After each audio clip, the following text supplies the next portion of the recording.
Hi guys, my name's Tom. Welcome to my studio. In this video, I'm going to be talking a little bit about what loose painting could be and how we can achieve it in watercolours, plus a few other little pointers. Let's dive in.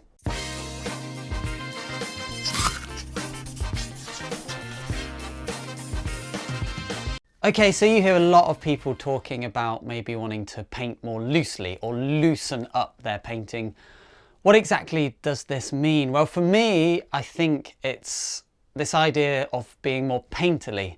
So this could be, and painterly has an actual definition, but it's along the lines of kind of brush strokes and marks and patches and areas of paint which all kind of work together and mingle to create some sort of feeling of the subject.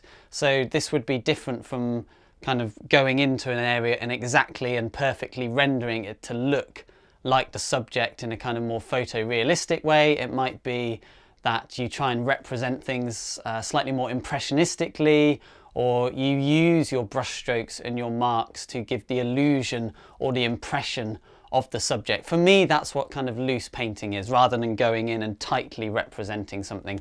Not that there's anything wrong with that at all, and actually some of my favourite paintings are where we have this kind of more painterly, even more abstract areas in combination with slightly more refined or more literal areas. And in watercolour in particular, painting loose can often mean like big flowing washes, big bold brush strokes, but it can also work on a smaller scale, as we are simply using brush strokes and marks to create our subject. And actually, although trying to loosen up a little bit comes with just practice, like most things, it comes with a little bit more confidence. I also think a large part of it is the way that we analyse our subject and the way we look at our subject, and then how we kind of translate that into a painting. And this can be taught quite simply, and this is what I want to talk about in this video.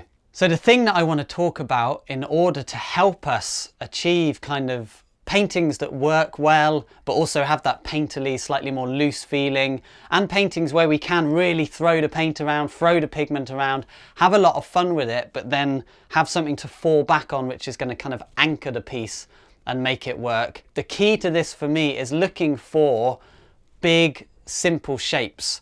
Whatever they represent, it's generally kind of squinting or blurring our eyes and looking for areas of similar or the same tone, and we can kind of meld those together and fuse them together to create large, big shapes which hold a painting together.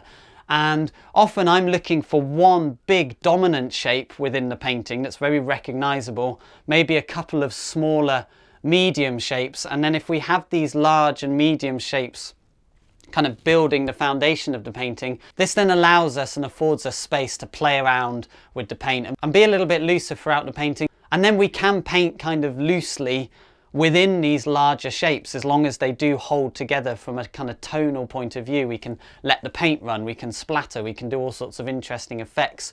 We can just have a lot of fun with our painting, knowing that we can fall back on these bigger shapes to make it work. This is going to make a lot more sense if I show you some theory and then how I translate that theory into the painting. Before we do that, however, I would like to mention just a few little things. Firstly, I want to say a huge thank you to everyone who commented on my last video about the still life. I was actually quite touched and blown away by the amount of comments I had saying that people had missed my videos, that they were really excited that I was back. And I had honestly not expected that sort of response from this online YouTube community. So thank you for everyone. I really appreciate your support. It means a huge amount to me. And to hear that these videos are helping people and inspiring people is what it's all about. So that was lovely. The second thing is that I want to give a huge shout out to rachelstudio.com. This is another YouTube channel by Rachel. She's got some beautiful work on there. Tons of amazing videos. I highly recommend you check it out. I put the link in the description below. Rachel was kind enough to give me a shout out on her channel because of something I mentioned in a little video where I was talking about the Rembrandt principle and James Gurney. And Rachel has taken this idea and shown you how to apply it to your own work, along with some fantastic other little tips and tricks for watercolorists. Definitely worth checking it out. Thanks, Rachel, for that.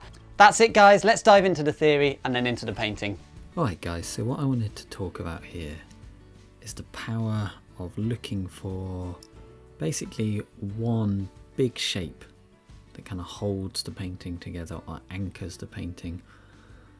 This one big shape can allow us then to kind of let loose in lots of other places and basically do whatever we want with the paint, allowing this one big shape then to make sense of it and to bring it all together.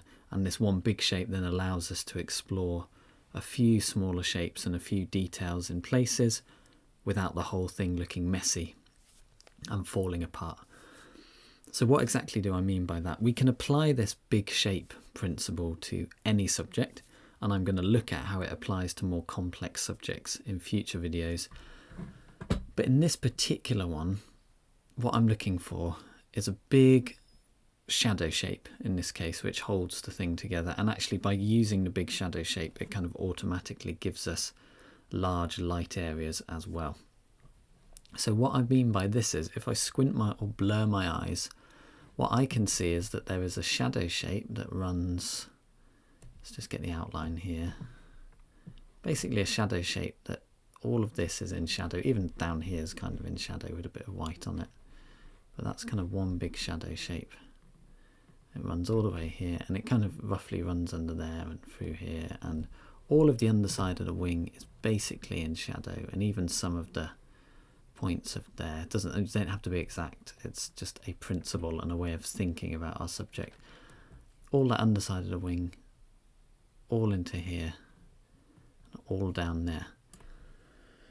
Yes, it changes colour, it changes tone, it becomes different parts of the bird, but actually if I squint my eyes from a tonal point of view, that is all one big shape, and I would paint it as one big shape. And in watercolour I would paint it wet into wet so that we get lots of lovely soft edges, everything kind of flows together, and it not only holds together then as one big shape, but it also reads as being a kind of soft out of focus shadow, because what we're getting in the shadows is ambient or reflected light illuminating the shadows, as opposed to the direct light in these areas. So the ambient light, because it's bounced around everywhere, it's weaker, and you can see this more in another video, which I'll pop up a link to now, and I'll put the link in the description too. This ambient light is weaker, so it illuminates things in a less strong way, so you kind of get a hint of what goes on in the shadows, but it's not literally described as much. So we get these lovely soft shadows, and that's really the idea in its simplest form. So what you'll see me do in a demo in a moment is effectively paint all of this in one go as one big shape, and that makes sense of the entire painting. Actually, even these, you could argue, then come into shadow, and I definitely paint them in shadow. So that's your one big shape. What you'll see is I'm really let loose and throw the paint around, really do whatever I want in the rest of the painting, knowing that this big shape will make sense of things. And purely by focusing on this big shape, we also end up with kind of smaller but equally important shapes of light. So those are our kind of light shapes, our dominant light shapes here and here. And so we've really taken what initially appears to be quite a complex subject and actually broken it down into three big shapes. Those three big shapes then allow us the freedom to do whatever we want with areas like this. And you'll see that I kind of, improvise that area quite heavily, and I can do that and paint loosely and improvise because I know that whatever really happens, as long as this big shape is anchoring the piece and these two smaller shapes make some sort of sense from a visual point of view, I'll be absolutely fine. So let's look at this principle in action. Just before we do that, if you allow me to extend a little invite out to you guys. Finally, I would like to invite you to join me for a free Zoom demonstration in April 2022. There are 4 evenings, titles to choose from. Find the link in the description. You can register by email. It is completely free. It's also a little taster of something which is coming up in May, which is the Watercolour Masterclass series. I'm super excited to be releasing this. This is 4 separate courses that make up the series. You can choose all of them or a selection of them. And I've designed this series to be the correct way to help you improve your watercolour painting. I've kind of condensed my last 15 years of teaching and my last sort of 6 years of watercolour into what I believe to be the absolute key and essential principles to help you dramatically improve your painting with watercolour as quickly as possible. There's loads more information on my website. Find the page link in the description. Okay, so here we go, kicking off with a load of yellow just to map things out. And this first layer is really just about, in this particular painting, the light value family group. And as long as I keep it light, and also that I'm aware that I want to keep that red bit fairly clean for now, because I don't want the green and the red to run together, I really can throw the paint around loads. I can let everything run together. Very watery consistency, very flowing paint, flinging the paint about, splattering it, knowing that all the time, if I get the big shape working that we've just seen in the theory section, it will make sense of all of it. It can feel a little bit scary doing this. You start to try and control the paint a bit too much. You think, I don't really want that green to be there, or that colour to run too much into that. But it will dry softer and lighter, and it will make sense with the shadows. We kind of just have to trust the process, and we have to trust our big simple shapes. And that if we get those accurate, and we get the paint itself doing nice things, we'll be absolutely fine. As this wash continues to dry, I do pop in some slightly darker colours here and there, and I just give a little skim of the lighter warm red, and then I let this dry completely. Then I begin to dive in now to this all-important big shape. And generally we want to work from big shapes down to smaller shapes as a general rule. So I'm starting with this big shape. If I can get this right and working, inverted commas, right, I'm going to feel much happier about tackling the rest of the painting. And I'm probably going to find that I can do far less with the rest of the painting in terms of keeping it loose, keeping it fresh, keeping it simple, if it's already working with the main dominant big shape. So I lay down the medium or gentle shadow first.